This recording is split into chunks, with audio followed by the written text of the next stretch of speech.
Hey everyone, welcome back to another edition of #AskROBCO with James Wild. We are back after a week off, bit of travelling for me, been overseas.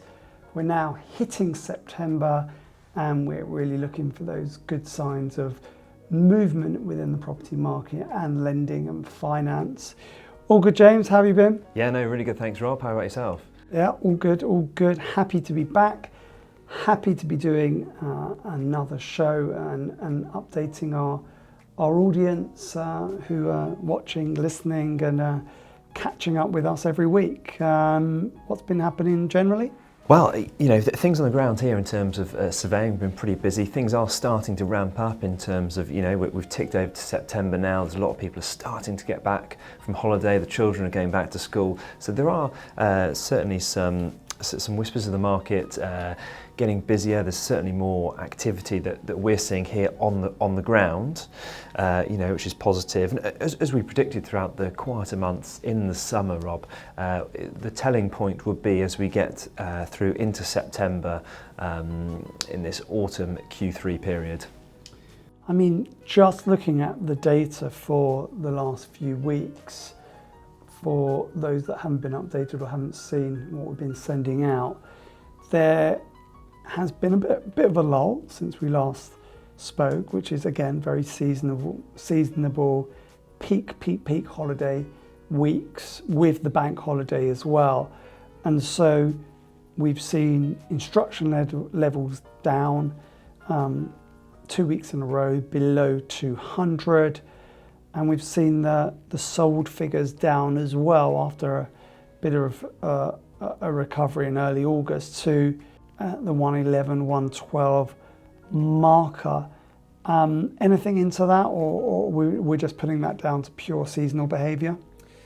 I think largely seasonal behaviour. You know, they're down at sort of 199 previous week, 182 this week, which obviously is below the peak, which we were seeing 600 to 700 new instructions per week at the sort of peak of July to August 12 months ago.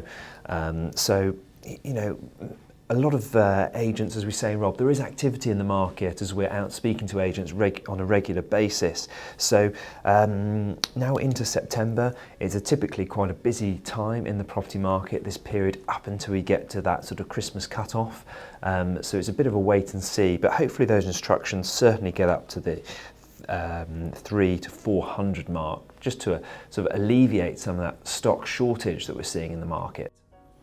Yeah, I think, you know, for all of you super prime watchers and listeners out there, I think what's really interesting in August, I think we discussed this, is the lack of 10 million plus transactions that have taken place, literally one or two official and recognised transactions that we've seen going through, which really does reflect the fact that, you know, Mr. and Mrs. super prime are vacating on their holidays and they're not transacting in the UK, London and surrounding area super prime market. And the stats and the data and the figures absolutely clarify that, to which I'm pretty convinced that when we look back on the year in December and we do an overview of how super prime has performed, and it has been pretty robust this year with some really strong transactions. I think we're going to look back at August, and that was the month where everyone was away in their holiday homes or travelling wherever they travelled to, and August will be the absolute low point of super prime transactions. Yeah, I agree, Rob. Just to bring you a bit of news on that single 10 million plus sale in August. It was down at Avenue Road, NW8, just off St John's Wood. £24 million, 7,500 square feet house. Very high spec detached house, went through at around £3,200 per square foot. So, you know, a real sort of super prime transaction there. You know, like we say, Rob, there is some stock shortage across the, you know, the wider market, but, you know, even more limited in that super prime space. Okay, James, what other news we have to report?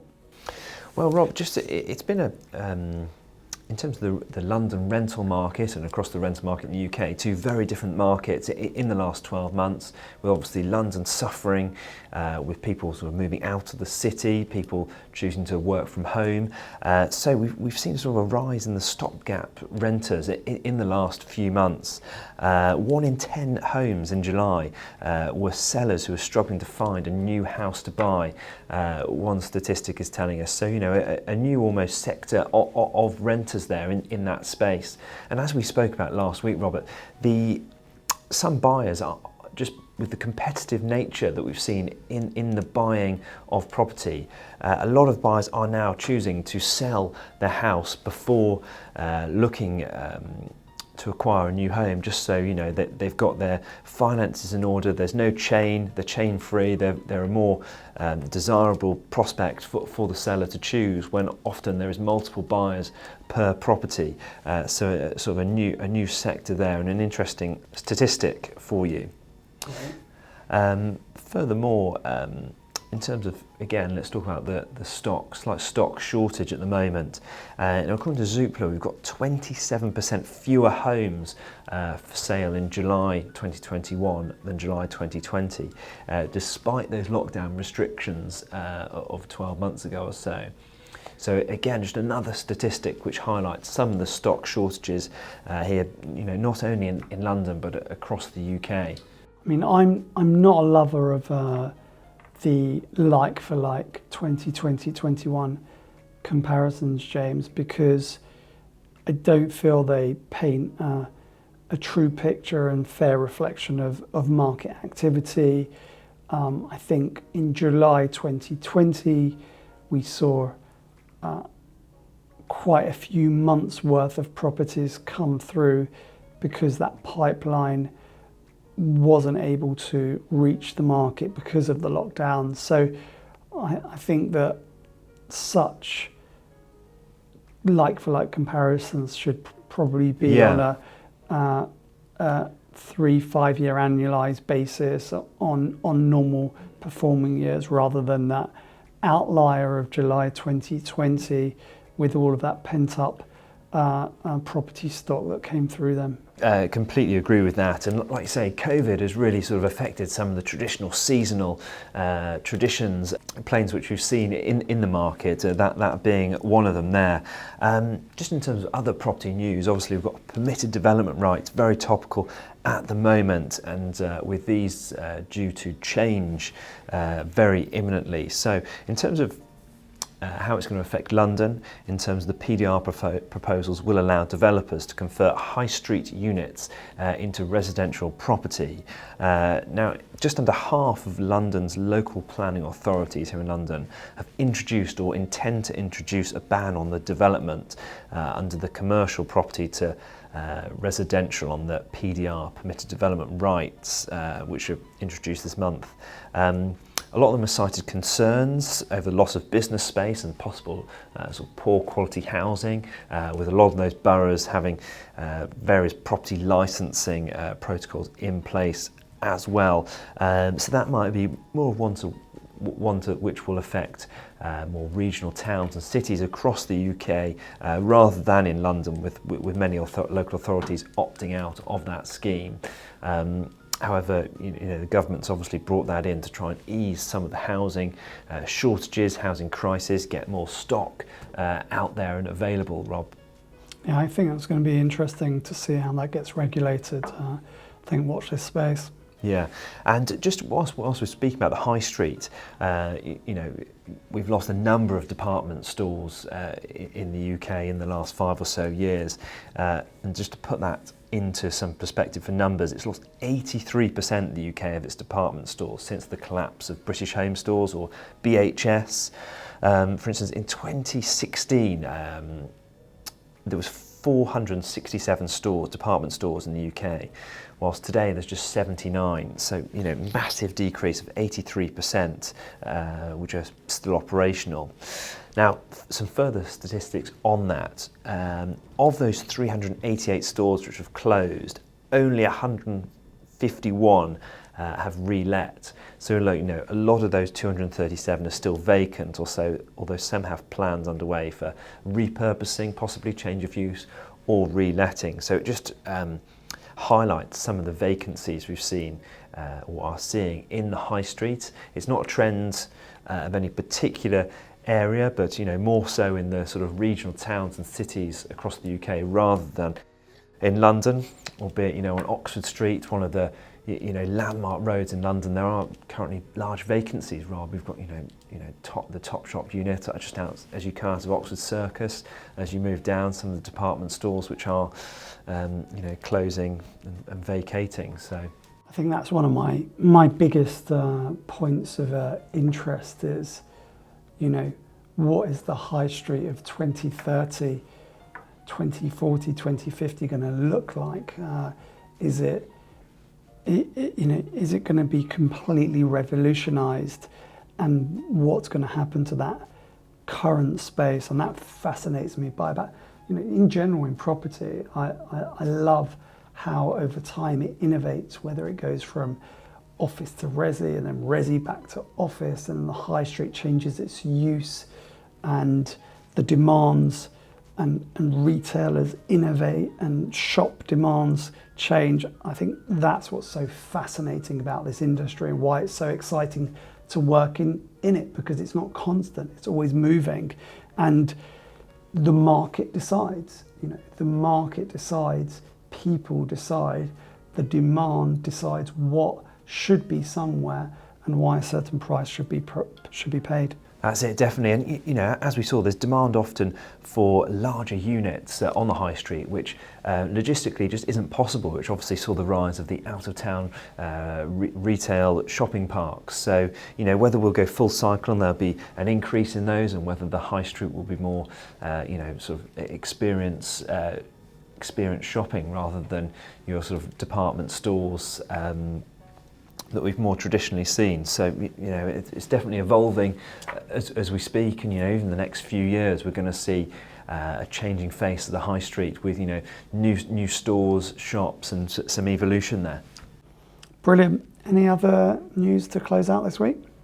That's it in terms of property. It's going to be, we're sort of 3 weeks into the Premier League now. We've got Cristiano Ronaldo returning to the league. He's going to be wearing the number 7 shirt as we understand it. You've got Harry Kane pledging his allegiance to Tottenham Hotspur as they sit top of the table. Arsenal, they polar opposite end, they're bottom of the table, yet to score a goal. We're expecting that to change. We're heading into the international break now, so hopefully a lot of the teams come back rejuvenated, not too many injuries, hopefully. And exciting start to the season. Not as we predicted, really. No, I think one of the most fascinating transfer windows ever. To have the two greatest modern day footballers moving in the same transfer window, both Messi and Ronaldo is off the scale, and nearly arguably the world number 3, Mbappe, going in the same window. That just didn't happen, and it's exciting times for the football front. And just on the Paralympics, Team GB doing phenomenally well in Tokyo. I think that's closing out in the coming days, and Team GB currently second place to China, but putting in a superb performance. I've been monitoring that, and just a great story, watching those Olympians fight for their country and break records and make wishes and dreams come true. It's a great story. Yeah, well, let's hope PSG and Manchester United both progress through the Champions League group stages, when I think that will be returning to the knockout stages. That'll be in February, start of February, I believe. So hopefully, another sort of Cristiano Ronaldo versus Messi. What a fixture that would be. Here's to hoping. That's Brilliant. All from me, though.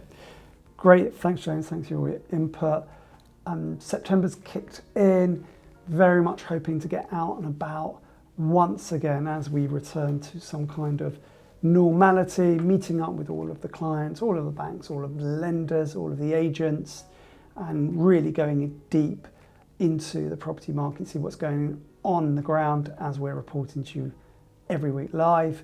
Also, we'll be back at the universities, updating all those students, providing sessions to universities up and down the country, again on property, on valuation, on lending, on finance, as we look to invest in our future members within this wonderful industry. Thanks for all your updates on all of the social media, all of the platforms. Thanks for continuously downloading the podcast every week. Really appreciate your support there. And thanks to everyone watching on YouTube every week and all of the other social media platforms. Really appreciate your help and support. The community is growing all the time and we are here for you week in, week out. And that's it for this week. So look forward to catching up next week. And thanks for everyone watching and listening to #AskRobCo. Take care, everyone. Thanks, James. Thanks very much, everyone.